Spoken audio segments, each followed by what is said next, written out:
আমরা যারা এই বাংলাদেশের 54 বছরের ইতিহাস জানি, আমরা যারা বিগত 54 বছর বাংলাদেশ দেখেছি, সেই বাংলাদেশ ছিল লুটপাটের বাংলাদেশ, সেই বাংলাদেশ ছিল গণতন্ত্র হরণের বাংলাদেশ, সেই বাংলাদেশ ছিল এই দেশের মানুষের ভাতের অধিকার, ভোটের অধিকার কেড়ে নেওয়ার বাংলাদেশ।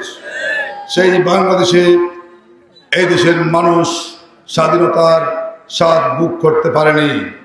আর তাই আগামী 12ই ফেব্রুয়ারির নির্বাচনে এই দেশের ভাতের অধিকার প্রতিষ্ঠা, ভোটের অধিকার প্রতিষ্ঠা, এদেশের মানুষের মুখের কথা বলার স্বাধীনতা প্রতিষ্ঠা, এই দেশের মানুষের অধিকার প্রতিষ্ঠার নির্বাচন। পরিবর্তনের যে সূচনা বাংলাদেশে হয়েছে, কক্সবাজার থেকে এটার চূড়ান্ত রূপ ধারণ করবে ইনশাআল্লাহ।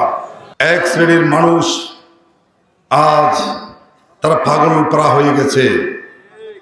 তারা চায় এই দেশে যাতে সুশাসন কায়েম না হয়, তারা চায় এদেশে যাতে সৎ নেতৃত্ব প্রতিষ্ঠা না হয়।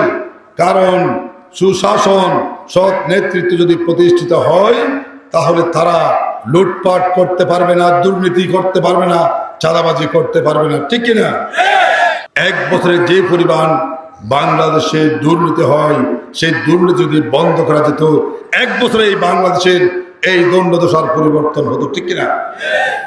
দুর্নীতি, লুটপাট এবং ঘুষের কারণে এদেশের মেধাবীরা যথাযোগ্য স্থানে অধিষ্ঠিত হতে পারে নাই, ঠিক কিনা? আমার গরিবের মেধাবী সন্তান যখন ভালো রেজাল্ট করার পরেও ভালো চাকরিতে সে জয়েন করতে পারে নাই, যার কারণে দেশ পিছিয়ে গেছে বারবার।